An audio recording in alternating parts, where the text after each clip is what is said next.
vale a pena, né? Muito bom com a situação.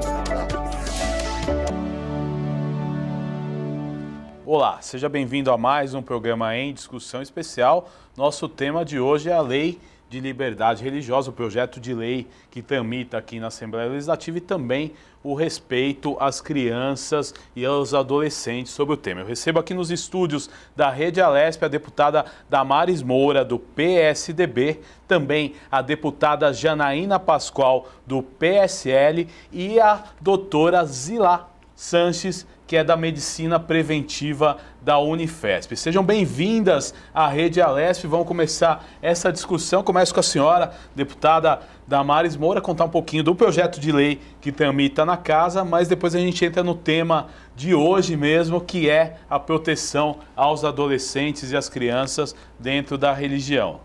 Deputada, seja bem-vinda. Primeiro agradecer, não é, a oportunidade que a TV Alesp nos dá, mais uma vez. Não é, agradecer muito a deputada Janaína Pascoal, a professora Zila, porque com um conteúdo muito consistente, elas também têm participado deste processo que não é simples. Aprovar um projeto de lei com esta extensão, são 81 artigos, não é, o PL 854, atendendo ou alcançando as mais diversas situações de prática religiosa nos mais diversos ambientes de convivência humana, não é simples. Não é? Ainda mais quando nós estamos falando de práticas religiosas tão diversas e de um pluralismo religioso, Guga e Janaína e professora Zila, que se anuncia no Brasil porque nós ainda não podemos nos dizer um país com pluralismo religioso. Existe um pluralismo se anunciando de forma muito intensa, até resultado dos movimentos migratórios do mundo. Então, nós precisamos nos preparar. Talvez seja um momento muito importante para nós nos prepararmos, inclusive por meio, não é, de um instrumento legal, para nós acolhermos esse pluralismo religioso que será mais intenso cada vez mais. Portanto, Guga, esse PL, o grande objetivo dele, não é garantir o exercício de um direito que já está assegurado constitucionalmente. Então, nós não estamos criando direito novo, a meu ver, e nem podemos fazê-lo. Não é? Nós estamos apenas garantindo o exercício de um direito que já está assegurado constitucionalmente no artigo 5º, incisos 6º, 7º e 8º. Então, é um projeto que regulamenta e que vem dizer como, na prática, nós vamos exercer o nosso direito à liberdade religiosa, que, aliás, é um direito fundamental, sem o qual não há dignidade humana. Uma das maiores bandeiras do seu mandato é a senhora há muito tempo já militando nessa causa. Agora vamos entrar no tema, a proteção às crianças, aos adolescentes na religião. Quais são as situações que isso se aplica? Deputada Janaína, deputada Damares, e a gente depois já introduz a doutora Zila no tema. Os tratados internacionais garantem às famílias, né, o direito e até o dever de orientarem seus filhos, né, de acordo com as suas convicções religiosas. E é interessante que os formadores de opinião no Brasil, eles defendem esse direito quando é para a família criar o filho no ateísmo. Então, quando a família vai dizer o seguinte, quando ele crescer, ele resolve. Quando as famílias querem dar orientação religiosa, isso já não é tão bem recebido, porque a religiosidade no Brasil, por parte dos formadores de opinião, ainda é vista como algo relegado aos ignorantes. Então, ponto número 1, as famílias têm esse poder-dever reconhecido internacionalmente, né? E é importante que esse poder-dever seja exercido sem, vamos dizer assim, asfixiar a criança e o adolescente. Porque, em regra, nessa fase, a criança e o adolescente se identifica com a escolha, com a convicção dos pais.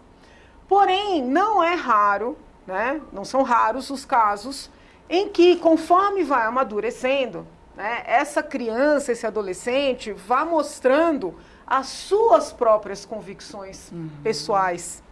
E como a religião, né, é o religar, né, é o ligar o indivíduo com o Criador, né, conforme a concepção que cada um tem desse Criador, a religiosidade, ela tem formas, né, específicas de se manifestar. Então é importante, quando a colega diz, né, que essa criança também precisa ser olhada sob o ponto de vista da sua individualidade, né? Então a família, por exemplo, é católica, mas pode acontecer de uma criança se identificar, de um adolescente se identificar com o protestantismo, com o espiritismo, né? Com o islamismo. Então, assim, nós temos uma riqueza muito grande nessa seara e é importante que as famílias respeitem também a identidade das crianças. E aqui entra, né, esse ponto que no projeto da deputada Damares gerou muita polêmica no final do ano passado, porque a deputada buscou conciliar o poder da família com a liberdade da criança e com a saúde física, mental, emocional, né, desta mesma criança, né? E por isso que nós duas juntas, com o seu apoio, convidamos a professora, né, para que fique claro, porque a deputada Damares foi muito atacada no final do ano passado, ao determinar neste projeto que crianças e adolescentes não poderão fazer uso de daime em cerimônias religiosas, que é algo já tolerado para adultos. E ela foi muito atacada como alguém que, como se estivesse, vamos dizer assim, desrespeitando a liberdade religiosa destas crianças ou destas famílias. E é justamente o contrário. Ela está tutelando, né, estas crianças, estes adolescentes na sua integralidade. Daí a importância da presença da professora Vamos aqui. entrar no tema técnico, né? Que males essas substâncias podem causar para as crianças e para os adolescentes? Então, eu acho que a primeira colocação que tem que ser feita é o seguinte.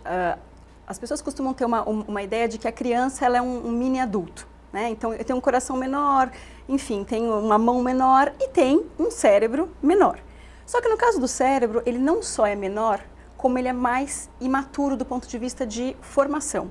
Então, durante toda a infância e até cerca de 21 a 23 anos, o cérebro está em desenvolvimento. E o desenvolvimento do cérebro ele começa da parte de trás, né, e a última parte que se forma é a parte frontal, que a gente diz, que tem a ver, é a região de tomada de decisão, de pensamento mais crítico. E imagina, quando você está com o cérebro em formação, o que a gente sabe hoje é que a presença de substâncias nesse cérebro em formação acaba atrapalhando essa maturação desse sistema nervoso que está ali, né, sendo formado. Então, as conexões, especialmente dessa região frontal, elas acabam sendo formadas de uma maneira diferente da esperada num desenvolvimento sem a presença de substâncias que estão ali competindo, né, no desenvolvimento desse cérebro. Então, existe todo um cuidado, inclusive, para medicar com substâncias psicotrópicas crianças, adolescentes, porque é um cérebro em desenvolvimento. Então, quando a gente fala da presença das drogas no cérebro do adolescente, a gente tem que pensar que qualquer droga estará, de alguma maneira, impactando nesta formação que seria a convencional. Nós temos já dados da literatura científica, muitos, assim, extensos, sobre a presença do álcool, o quanto que o álcool afeta, o quanto que a maconha afeta. Mas a ayahuasca em si, que é o caso que a gente vai acabar conversando, ele digamos que é um terreno que tem menos informação. No entanto, a substância age nas mesmas regiões do cérebro que o álcool, que o tabaco. Existe uma área específica, que é a área de recompensa, que a gente diz que é bem na região central do cérebro, em que todas as drogas psicotrópicas têm uma ação ali para gerar uma sensação de prazer, uma sensação de bem-estar, tá? Quando a gente fala de adolescente, essa região, ela responde de uma forma diferente. Ou seja, quanto mais cedo eu exponho um adolescente a substâncias nessa região, maior a chance de eu esse adolescente, essa criança se tornar dependente de qualquer droga na idade adulta. Então, os psicotrópicos, eles acabam, né, que são as substâncias que agem no cérebro, elas acabam influenciando o desenvolvimento normal do adolescente. É por isso que a gente tem que se preocupar. É diferente a presença da droga no cérebro adulto e a presença da droga no cérebro de criança e de adolescente. Você acha que, então, por exemplo, a criança fazendo esse uso, né, religioso da substância, ela pode mais para frente se tornar um dependente, por exemplo, de outras drogas? Então, vamos lá. Em termos, nós não temos nenhum artigo científico que avalie a longo prazo, longitudinalmente, claro. o efeito, por exemplo, da ayahuasca no cérebro de uma criança e de um adolescente. Existem muitos artigos que a gente chama de pesquisa básica, feito em ratos, que mostram, sim, efeito tóxico, inclusive para gestantes, tá? Para o feto, em ratos. Existem pouquíssimos estudos, até porque a ayahuasca é uma droga psicotrópica de baixa prevalência de consumo, tá? E internacionalmente ela muitas vezes nem é conhecida, né?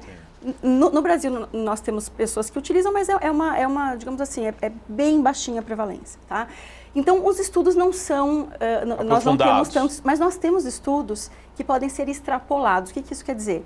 Estudos que foram feitos, por exemplo, com outros alucinógenos, então a ayahuasca é um alucinógeno, estudos que foram feitos com outros alucinógenos e com outras drogas psicotrópicas que mostram que quanto mais cedo existe essa exposição é feita, maior a chance de dependência futura, tá? Então, a gente tem que sempre pensar nesse nível de extrapolação, porque a região do cérebro em que em que a substância está atuando é a mesma. Então, a gente tem que ir por esse caminho. Deputada, algo a acrescentar nesse sentido, né? Quando a senhora redigiu a lei, a senhora pensou em quais cuidados, além desses que a gente mencionou?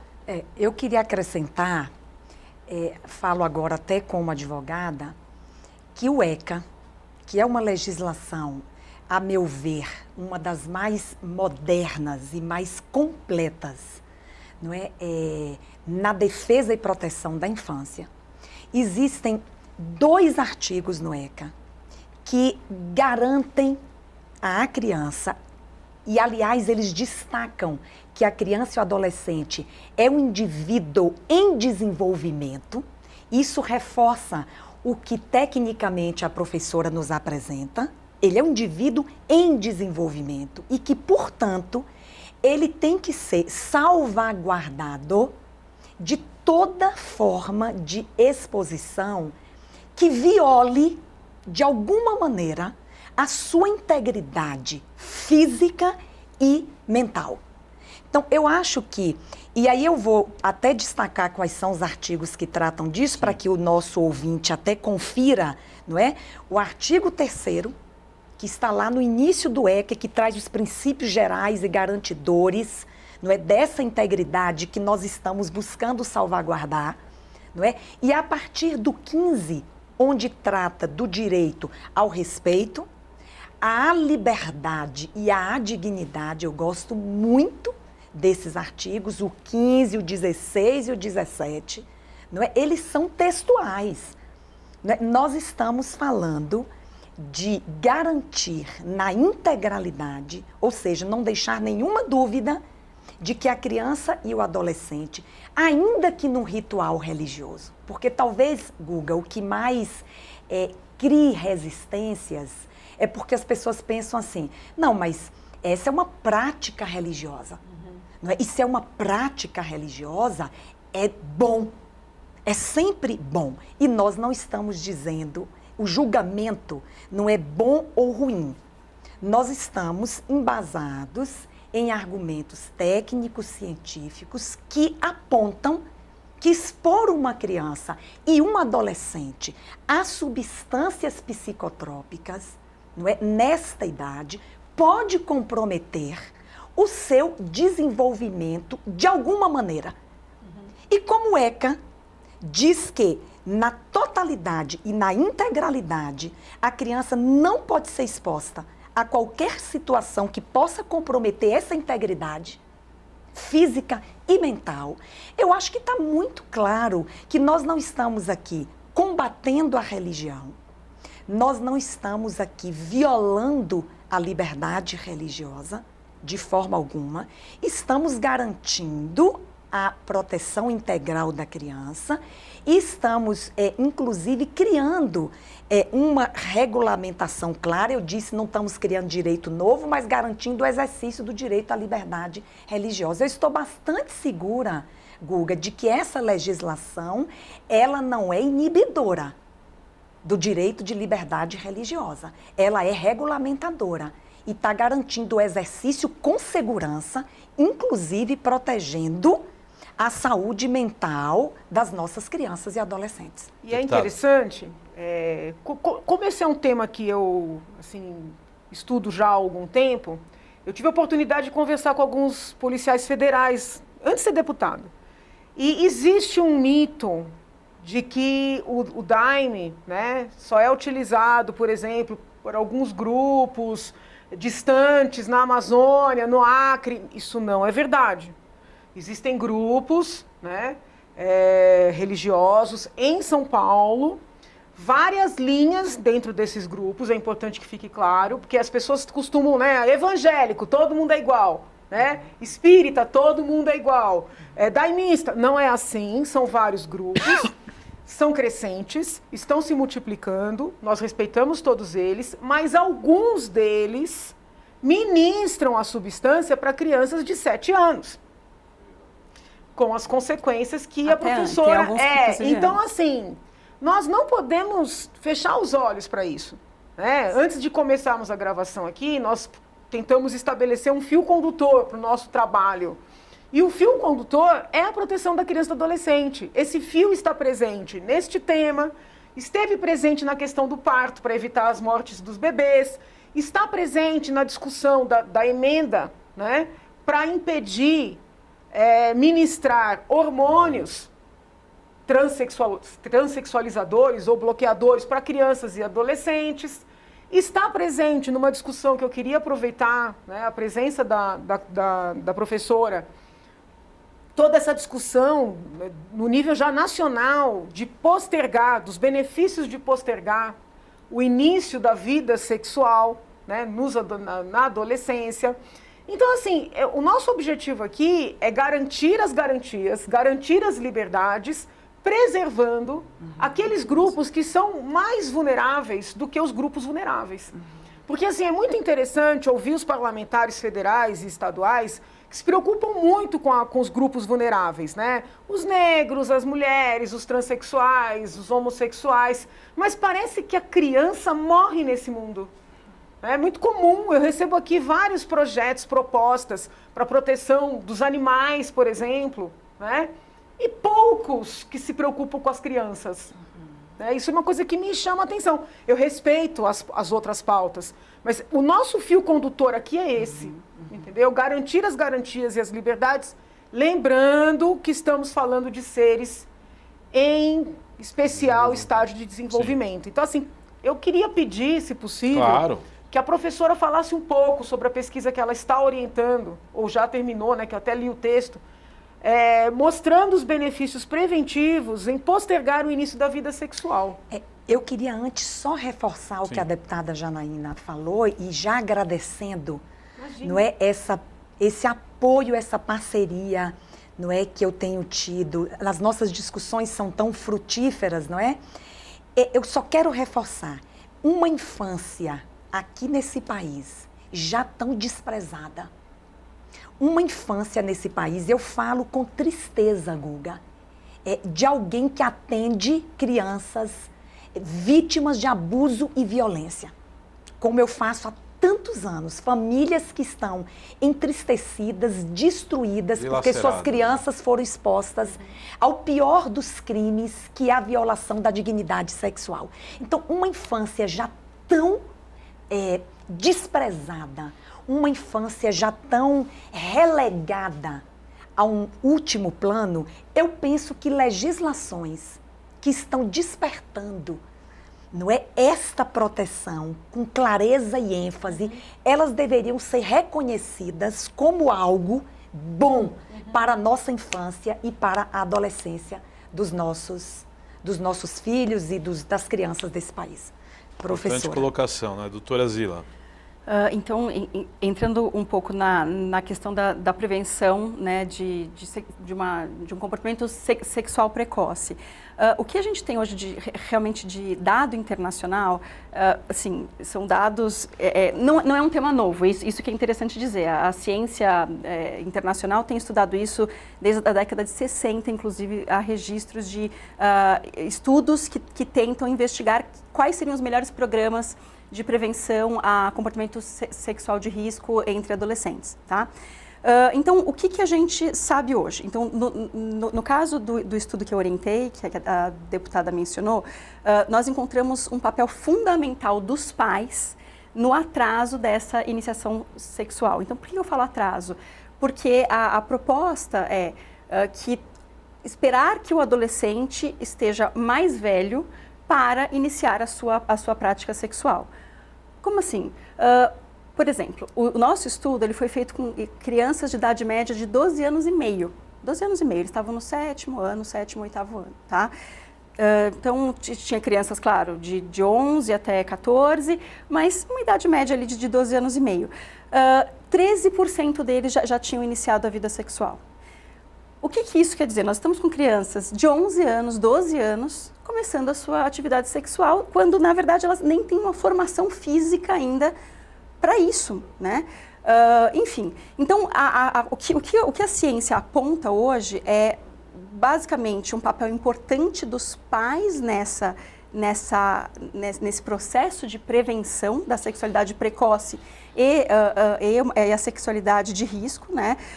Então, o que seria isso? Realmente um papel dos pais conversando, os pais sabendo onde os filhos estão, entendendo, então um papel mais ativo. Jantas em família, então isso é uma coisa que faz, né, o momento da conversa. Então, os pais têm um papel importante. O que a literatura, principalmente a literatura norte-americana mostra? Que os programas de prevenção mais eficazes para a sexualidade em escola, eles são multicomponentes. Ou seja, eles vão trabalhar tanto esse retardo, né, explicando para o adolescente que existe inclusive uma complexidade para a gravidez nessa idade e a questão de que existem, né, anticoncepcionais, que existem camisinhas, etc. E vão falar de abuso sexual também. Então, são 3 componentes que a gente tem que falar. A questão de retardo para aquele que não iniciou, especialmente para as crianças nessa fase inicial da adolescência, a questão de como se prevenir em tendo iniciado e a questão do abuso. E essa questão do abuso sexual é trabalhada em geral nas idades mais precoces, para que a criança possa identificar que ela tá vivendo isso. Então, existe um corpo já hoje muito sólido que realmente mostra o benefício de você, inclusive, retardar esse início, reduzindo depressão, reduzindo ansiedade, reduzindo, obviamente, que é o principal indicador, a gravidez na adolescência. Deputadas. No texto que a senhora me mandou, tem uma relação entre o início da vida sexual e o abuso de drogas. Se pudesse falar, eu acho importante. Exato, que é a minha principal linha de pesquisa. Bem complexo. Veja, pois é, enfim. Então, é exatamente isso. Então, drogas, elas andam junto com a iniciação sexual precoce, não só no Brasil, mas no Brasil também. Então, em geral, o adolescente que faz mais consumo é o adolescente que também inicia sexualmente, se inicia sexualmente numa idade anterior. O que isso quer dizer? Bom, quer dizer que esses adolescentes, em geral, eles têm um perfil de, ao estar sob efeito da substância, se proteger menos, porque todas as drogas têm esse efeito mesmo de reduzir a percepção de risco. Então, eles acabam se colocando em maiores situações, muitas vezes se sentindo mais corajosos durante o efeito da substância, mas também existe a questão de que nós temos um perfil de adolescentes que é mais tomador de risco. E então, ele acaba tentando diversas coisas que são menos saudáveis numa fase inicial da adolescência. Então, o que a gente diz? Os programas escolares hoje, eles têm que pensar em promoção da saúde porque eles têm que falar de drogas, eles têm que falar de sexualidade e eles têm que, inclusive, se preocupar com perspectiva de futuro do adolescente. Então, são programas socioemocionais, são programas que vão trabalhar habilidades de vida. E as habilidades de vida, elas influenciam na prevenção tanto da sexualidade precoce quanto das drogas, porque elas andam juntas. Então, hoje não se fala mais isoladamente, vou falar só de drogas, vou falar... Não, eu vou me preocupar com o desenvolvimento socioemocional desse adolescente para que ele tenha um futuro mais sadio, tá? Então, é isso que a gente discute hoje. O ponto que eu acho que precisa ser destacado, porque essa questão, né, do atraso, de postergar a vida sexual, vem sendo muito distorcida. Né? A imprensa, os formadores de opinião, têm tentado fazer crer que essa é uma pauta religiosa ou moralista. Colocam na boca das pessoas frases como tem que casar virgem, né? E ninguém falou sobre isso. O que se está falando com ênfase, né, é que não há benefício nenhum para o adolescente e para a adolescente. Quero deixar claro, estou falando de meninos e meninas, não só das meninas. Não há benefício nenhum para os adolescentes em iniciar uma vida sexual precoce, porque precisa de maturidade física, mental, emocional. O envolvimento sexual traz maior dependência, né? A resposta a um eventual abandono pode ser traumática, pode ser violenta contra o outro ou contra si. Então, são pontos muito importantes que estão sendo distorcidos, porque, infelizmente, nós vivemos num país que, durante anos, né, se pregou uma liberalização total de tudo. De tudo. Né? Qualquer discurso minimamente responsável em termos de uso de substâncias, em termos de uso do corpo, né, é um discurso visto como moralista, ultrapassado, retrógrado, e esse discurso só tem a ver com saúde.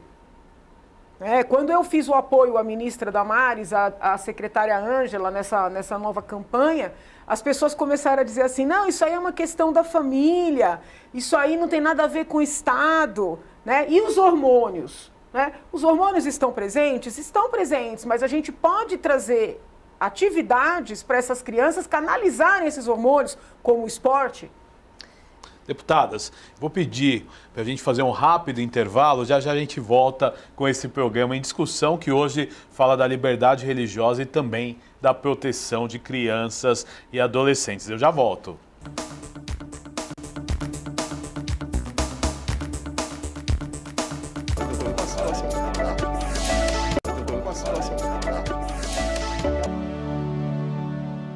Estamos de volta com o programa em discussão especial de hoje. Estamos falando aí da lei, do projeto de lei de liberdade religiosa que tramita aqui na Assembleia Legislativa de São Paulo e também do respeito às crianças e adolescentes. Eu recebo aqui nos estúdios da Rede Alesp a deputada Damares Moura, do PSDB, também comigo a deputada Janaína Pascoal, do PSL, e a doutora Zila Sanches, que é da Medicina Preventiva da Unifesp. Voltando à discussão desse tema, no primeiro bloco a gente abordou bastante, né, a questão das substâncias que as crianças e os adolescentes, né, poderiam consumir em rituais religiosos. Né? Nesse segundo bloco eu vou começar com uma pergunta. Né? Dentro da liberdade religiosa, as senhoras acham que, por exemplo, o pai ele dá a formação religiosa para o filho.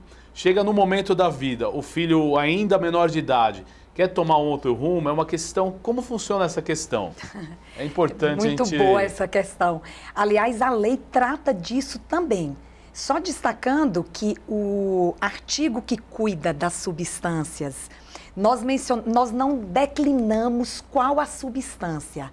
Nós falamos substâncias entorpecentes. Até porque podem surgir outras ao longo do tempo, né? Exatamente, que isso pode atender a outras substâncias em rituais religiosos para menores. Mas falando dessa questão, a lei trata disso, garante aos pais, não é, a transmissão da sua religiosidade para os seus filhos. Não é? Então, está garantido, né, na lei o exercício desse direito. Bem, mas como o direito não se pode entendê-lo isoladamente, é muito importante que, embora esteja garantido neste PL o direito de transmitir a religião aos filhos, o ECA, lá no artigo 16, no inciso 3º, não é, garante à criança e ao adolescente o direito à liberdade de culto, a lei fala em liberdade de crença e de culto religioso. Crença e culto religioso. Então, como é que fica isto? Não é? O pai tem direito de transmitir e a criança tem direito... É isso mesmo. Não é? Por quê? O pai, na transmissão da sua religiosidade ao seu filho, o que ele não pode? Ele não pode submeter a criança a nenhum tipo de violação da sua integridade física, não é, mental, emocional. Isso ele não pode fazer. Ele pode transmitir a sua religião sem submeter a criança a sofrimento. Isso que tem que ficar claro. Por que não pode? Porque está garantida à criança, no ECA, no artigo 16, inciso 3º, o direito à liberdade de crença e culto religioso. Então, é um equilíbrio, talvez desafiador, mas tem que ser buscado. Não é? Eu quero transmitir a minha religião para o meu filho. Eu, Damares, transmito a minha religião para o meu filho menor de idade. Não é? Mas eu não faço isto constrangendo o meu filho e sempre garantindo a ele, e isso vai ser garantido toda a vida, não é? A sua liberdade de crença e de culto religioso, sem que isto implique, não é, no comprometimento, ou sem que isso me prive também do direito de fazer essa transmissão. Então, os pais têm que pensar nisso. Eu posso ensinar a minha religião para o meu filho na prática. Eu só não posso submetê-lo a sofrimento nesse processo de ensinamento da minha religião para o meu filho menor. E eu queria acrescentar uma coisa mais, Importante. pegando um gancho da deputada Janaína Pascoal, falando sobre liberdade. Não é? A liberdade é um direito fundamental, mas compõe um rol de direitos e, como todos os direitos, não é absoluto. Desculpem, mas isso precisa ficar claro na sociedade atual. Liberdade, e aí eu vou tomar emprestado um artigo da Convenção Europeia de Direitos Humanos, artigo 9º, ao tratar da liberdade religiosa, de que o exercício do direito de liberdade religiosa é amplo, desde que não viole saúde, Que é o caso. tá? Segurança, ordem pública e outros direitos fundamentais assegurados. Essa é a baliza. Olha que coisa mais prática e didática, não é? Nós exercemos os nossos direitos, nenhum deles, inclusive a liberdade, é um direito absoluto, até porque todos os direitos têm que ser exercidos garantindo dignidade. Então, toda vez que eu exerço minha liberdade violando a dignidade alheia, dignidade é valor humano, eu estou extrapolando o exercício do meu direito, por isso que não tem direito absoluto. Mas vamos pensar nessa baliza? Liberdade não pode violar saúde, segurança, ordem e outros direitos fundamentais assegurados. Eu desenvolvi na USP um curso chamado Direito Penal e Religião.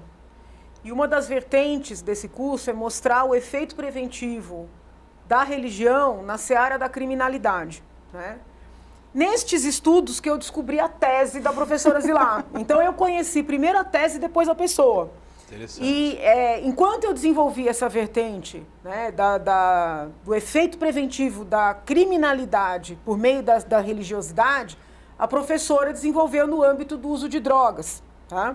Eu vou só fazer uma frase aqui e passar para ela, porque eu acho importante ela falar desse trabalho dela.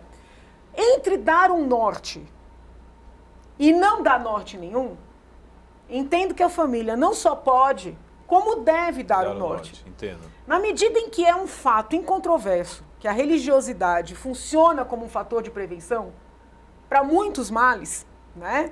É melhor que a família dê um norte. E que norte é esse? Aquele que ela conhece, né? A família não tem como ensinar a outra religião, ela vai ensinar a sua. Agora, como qualquer outra orientação familiar, né, o bom pai, a boa mãe sabe que durante o caminho da vida, esse filho vai, né, virar outras ruas, entendeu? Então você também tem que ter, né, o entendimento, a presença de espírito para orientar este filho quando ele encontrar um outro caminho. Se encontrar. Pode ser que a vida inteira todos tenham a mesma religião. Sim. São muitos os casos que os pais, né, o pai e a mãe têm religiões diversas. Então aí a grandeza de cada um ali vai ter que ser maior para encontrar um caminho harmonioso para esse filho, né? Mas se eu puder pedir para a professora falar dessa tese também, eu agradeceria, porque eu acho que é muito importante essa... Importantíssimo. Sim. Então, é uma tese do começo dos anos 2000 e de lá para cá eu diria que os resultados foram corroborados por diversos outros estudos ainda posteriores ao meu estudo. Então, o que a gente identificou? Que a religiosidade em si, ela funciona tanto na prevenção quanto no tratamento, e tratamento aqui não um tratamento médico, mas uma forma de recuperação do consumo de substâncias psicotrópicas. Então, o que a gente sabe e o que a gente identifica é que quando as pessoas se aproximam de um grupo religioso, passam a frequentar e passam a incorporar no seu dia a dia esses conceitos, elas se afastam com maior facilidade das drogas, tá? E existe um componente muito interessante entre adolescentes. Então, adolescentes que frequentam os grupos religiosos... Fazem menos consumo. Fazem menos consumo de drogas. Então, a religiosidade, ela tem um papel de proteção ao uso de drogas, sem dúvida. Isso, eu diria hoje que é ponto pacífico. E diversos estudos internacionais de grande escala, longitudinais, que foram assim, acompanhando os adolescentes por muitos e muitos anos, mostram que aqueles que foram expostos à educação religiosa acabam, né? E não importa a religião, não importa qual está especificando qual que é a religião. Exatamente. Eles acabam tendo um futuro. A influência é tanto na questão das drogas quanto na saúde mental geral desses adolescentes, em diversos desfechos de vida dele, né? Então, quando ele é mais velho. Então, a religiosidade, ela tem sim um papel de proteção. Faz sentido total que os pais passem isso para os seus filhos, incorporem isso no seu cotidiano, mas claro, se os pais não têm, né, eles não têm essa religiosidade, eles têm que acabar deixando o filho seguir da forma que ele achar, né, mais adequado. Deputada Damares. Eu queria pedir à professora Zilá, nós estamos aqui meio que, porque ela tem os estudos e é importante que ela o apresente aqui. Sim. Eu só queria resgatar de novo a questão da substância psicotrópica. Como eu fui bastante atacada por religiosos do Santo Daime, né? Embora, quero deixar claro, a lei não decline a substância. A lei fala em substâncias para menores em rituais religiosos. Não é? Eu queria que a professora Zilá, se puder, reforçasse ainda, não é, a questão do que sofre a criança. Malefícios, né? Que a gente conversou uma vez sobre isso, acho que se você puder... Não, eu acho fundamental. Então, no caso específico da ayahuasca, que é uma substância de duas plantas, composta por duas plantas, um cipó e uma folha, é uma substância alucinógena e é curioso que não só ela tem os efeitos alucinógenos psíquicos, mas ela tem efeitos físicos imediatos. Então, efeito de diarreia, vômitos, né? Enquanto o consumo está sendo feito. E isso acontece com a criança que está consumindo também. É claro que o argumento dos grupos é que eles dão doses menores para crianças, mas de qualquer forma, esse efeito, inclusive, né, que é um efeito claro, né, de gastrointestinal, ele acaba acontecendo com as crianças e mais do que isso, os alucinógenos, o grupo de alucinógenos tem uma característica muito peculiar de gerar o que a gente chama de flashbacks. Isso eu acabei nem comentando com a deputada. O que são os flashbacks? É você ter a mesma sensação que você teve semanas depois, meses depois, sem estar sob efeito da substância. E muitas vezes essa alucinação que volta nem sempre ela é positiva. Muitas vezes é uma coisa ruim, uma sensação de perseguição, uma sensação que muitas vezes a criança ela vai sentir isso na escola e não está no ambiente religioso, tá? Então, a gente tem que se preocupar também com essa questão quando a gente fala de alucinógeno, que muitas vezes a gente nem sabe, né? A gente não sabe que acarreta isso imediatamente, né?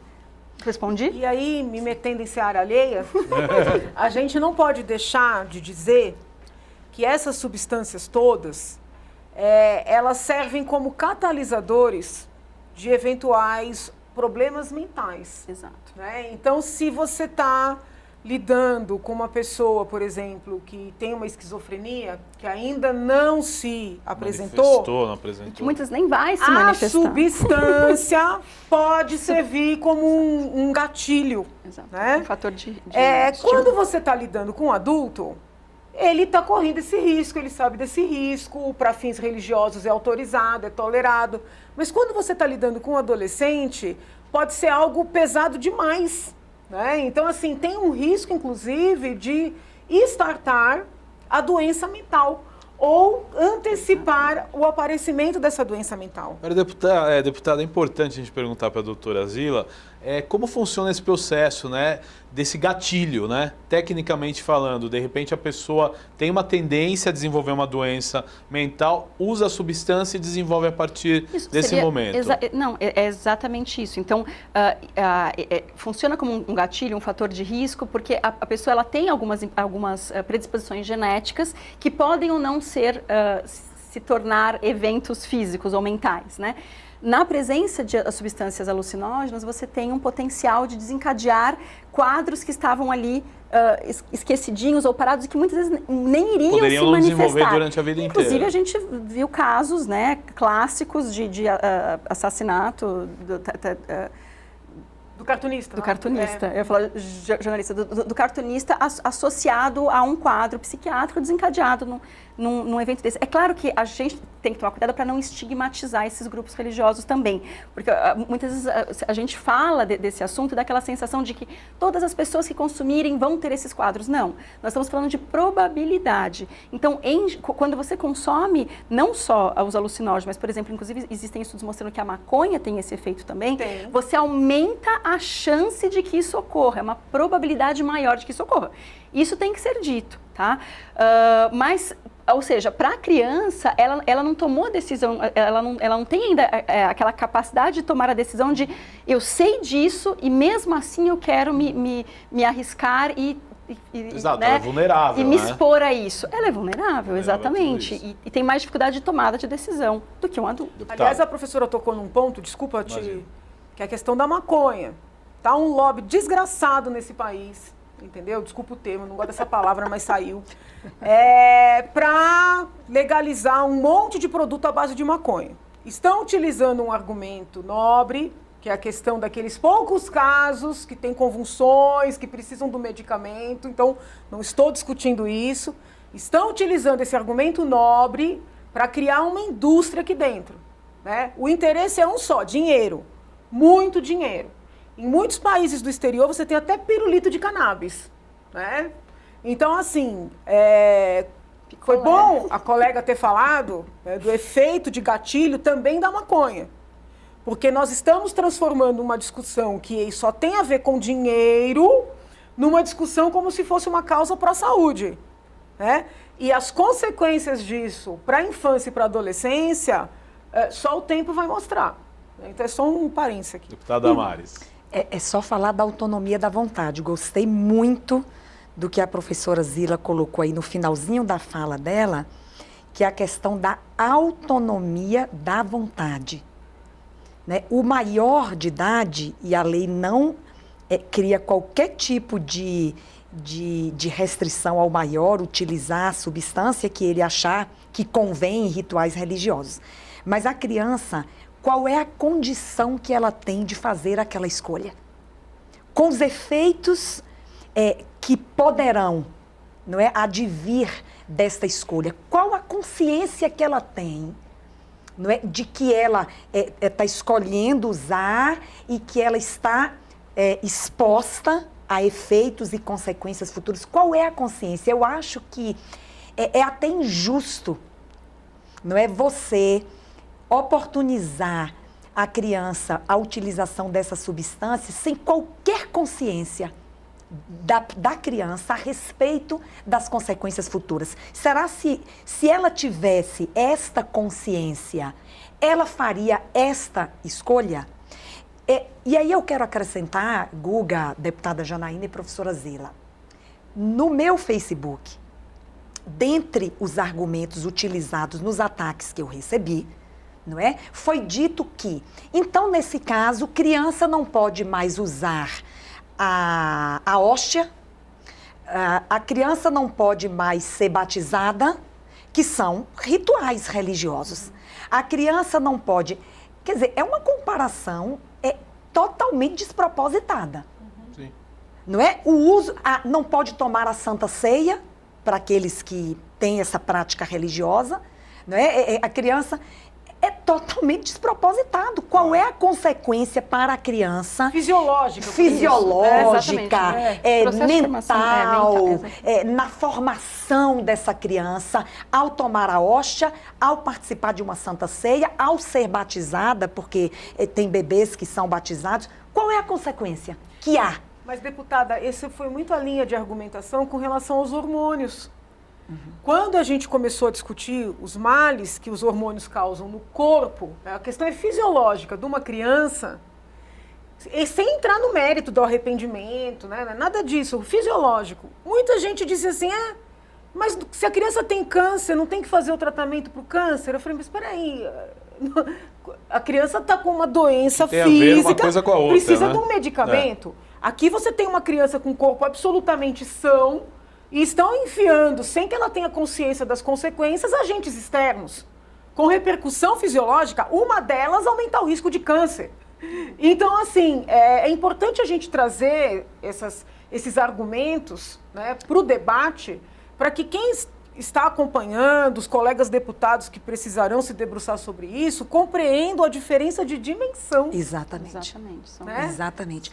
Não subsistem, né? São argumentos muito inconsistentes você comparar uma substância alucinógena com uma hóstia, com uma Santa Ceia, não é? Que são rituais religiosos que as crianças participam sem qualquer tipo de consequência, seja física, seja mental, seja emocional.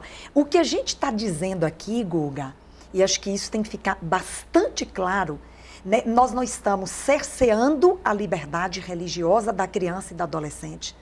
Nós não estamos comprometendo as liberdades, não é? Não há esse compromisso com esse tipo de cerceamento. O compromisso aqui é tão somente com a salvaguarda da integridade física, saúde mental, saúde emocional das nossas crianças e dos nossos adolescentes. Já tão relegada e que, a meu ver, quanto mais nós fizermos para protegermos as nossas crianças, tanto melhor será. Sem dúvida nenhuma. Agora é importante, né? Vocês acham que as pessoas meio generalizam a discussão e isso acaba atrapalhando? Como a senhora falou, misturou a questão da hóstia com a das substâncias, etc. e tal. Você não acha que isso confunde um pouco a população? Mas o intuito é esse. Não, porque O intuito é esse. Quando a gente procura fazer uma discussão mais técnica, mais limpa de qualquer ideologia, em regra, subvertem esse debate para poder te colar em você, né? A ideia de que você é moralista, de que você é religioso, de que você está querendo impor, né, os seus conceitos aos outros. A bem da verdade, esse tipo de generalização serve para fugir do debate. Exatamente. É exatamente o que está acontecendo hoje nessa discussão de postergar o início da vida sexual. E usar exatamente esse exemplo. Em nenhum momento, né, foi colocado a abstinência até o casamento. E diversos veículos da mídia falam os programas que falam de abstinência não funcionam. Quando a gente vai na literatura científica, realmente os que não funcionam são aqueles que falam de abstinência até o casamento, tá? E realmente isso é uma verdade. Mas em que momento foi colocado que este é o modelo ideal? Então existe toda uma distorção daquilo que está sendo dito e as pessoas muitas vezes não vão atrás da informação original porque elas nem têm como chegar ali. Você falou de Face, no meu Twitter, algumas pessoas disseram assim, que discussão é essa? As meninas menstruam aos 11 anos. Eu não respondi, porque em regra eu não respondo. Mas esse argumento me preocupa, porque esse é um argumento típico de pedófilo. Exatamente. Quando você lida com pedófilos, quando você vai estudar, né, e eu tomo esse cuidado, quando eu estudo uma matéria, ensino para os meus alunos, eu olho sobre todos os enfoques, eu converso com profissionais que tratam essas pessoas, porque a gente quer que as pessoas sejam tratadas além de punidas, né? Tratadas além de punidas. É muito comum, o pedófilo fala que a criança gosta, que a criança pede e que a criança está pronta. Então, assim, quando eu li isso, sabe? Você está apoiando esse programa dessa ministra maluca, porque é nesses termos. Mas por que as meninas menstruam com 11 anos? Atrás dessa pergunta está... Elas estão prontas, né? Elas não estão prontas, né? E esse argumento é um argumento típico de pedófilos. E nós temos que falar sobre isso. Hoje a Universa fez uma matéria sobre crianças que sofrem abuso no ambiente escolar, né? Muitos desses abusos são praticados por pessoas que acham que a criança de 10 anos está pronta e que ela está pedindo para ser abusada. Aliás, Janaína, foi bom você tocar nesse assunto, embora a gente tenha, né, criado esse gancho aí. Há uma subnotificação escandalosa do abuso sexual infantil nesse país. Mas os números, mesmo diante da subnotificação escandalosa... São altíssimos. Não é? Por ano, esse número não está atualizado. Por ano, são abusadas sexualmente nesse país 25 mil crianças. Né? Então, veja, e nós estamos falando de uma subnotificação altíssima porque a criança ela tem uma resistência natural de contar, até porque ela não tem uma compreensão de que ela está sendo abusada, porque o convencimento que é feito, e é exatamente esse, é bom, né? A criança está pronta, essa é uma coisa prazerosa, e a criança, na sua meninice, ela entende que realmente aquilo ali é normal, né? Então, assim, por favor, eu tenho uma ansiedade, não é, muito forte com relação à prevenção que nós temos que fazer para nossas crianças não serem abusadas sexualmente na escola, não é? E por pessoas, às vezes, tão próximas. Muitas vezes dentro de casa, né? Vizinhos e parentes próximos e pessoas do relacionamento da família, né? Então, vamos prestar atenção, inclusive, aos sinais. Criança abusada sexualmente, ela vai, em algum momento, apresentar algum sinal. E eu só vou saber se eu conhecer quais são os sinais. Vamos nos informar. Eu acho que, inclusive, é um gancho para se aprimorar o programa federal. Eu acho que esse tema tem que ser tratado, ele tem que ser levado para as escolas, mas de uma maneira adequada. Porque é isso mesmo, as crianças não estão informadas. Nesse caso, muitas vezes não adianta trabalhar com a família, porque na maior parte dos casos acaba, né, o abuso é praticado dentro da própria família, mas isso tem que ser levado, utilizando-se programas que já existem internacionalmente, validados, testados, para a prevenção de abuso sexual no ambiente escolar, né? Ou seja, aplicado no ambiente escolar, mas valendo para todo o ambiente no qual aquela criança está inserida. Porque assim, eu venho falando muito na universidade, né? Por que os meios de comunicação, os formadores de opinião, os artistas estimulam tanto os jovens a se fazerem mal, né? A começarem a vida sexual mais cedo, a beberem, a usarem droga? Veja, uma coisa é a discussão técnico-jurídica de dizer, olha, o melhor caminho é a proibição, é a criminalização. Isso é uma discussão técnica que é possível, né? Eu conheço pessoas sérias que têm uma visão muito diferente da minha. Outra é o discurso de estímulo, que está acontecendo nesse país, já não é de hoje, pelos meios de comunicação, né? A resistência em falar de postergar é tanta que chega a dar margem para dúvidas. O que estão ganhando, né? Com a degradação dos nossos adolescentes. Sem dúvida. Entendeu? E acho que o pulo do gato é esse. É preciso se falar de postergar. Então, o uso do termo abstinência, ele vem com uma conotação moral que muitas vezes é utilizado com um gancho para dizer isso não funciona, isso não serve. Então, só que você está falando exatamente, é a postergação, esperar para que esteja mais preparado fisicamente, emocionalmente e assim por diante. Doutora Zila, eu quero no primeiro momento agradecer a sua presença nesse programa em discussão. Estamos chegando nos momentos finais, mas muito obrigado pela sua participação. Deputada Janaína, uma última mensagem sobre o tema de hoje. Muito obrigado pela sua participação. Eu que agradeço as colegas, né, que estão aqui comigo, dizer que a gente vai seguir com essa linha, né, esse norte de proteção à saúde física, mental, moral, espiritual das crianças e dos adolescentes, né, de uma maneira muito mais efetiva do que a que vem sendo pregada, né? Deixar solto não é proteger. Deputada Damares, a sua mensagem final nesse programa de hoje. Gratidão à deputada Janaína Pascoal, não é, pelos momentos, e foram muitos, não é, de conversas, de encontros sobre um tema que é tão relevante, urgente, solene até. Nós estamos falando de um tema solene, que é proteger crianças e adolescentes.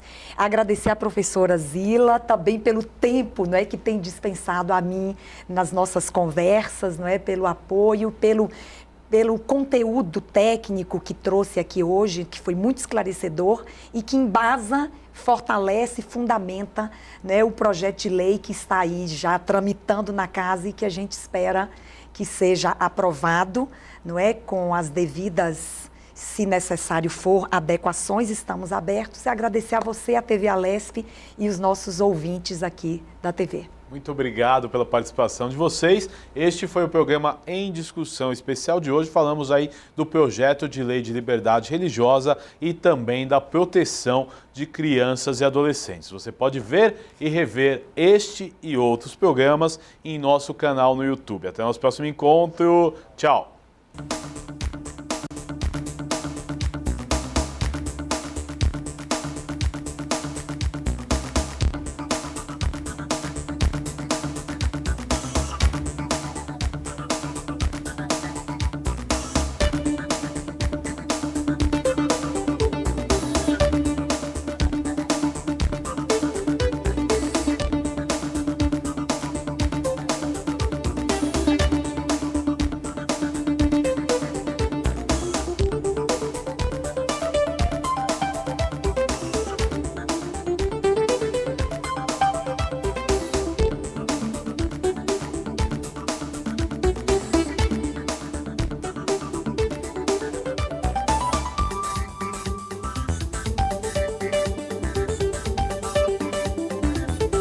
Vale a pena, né?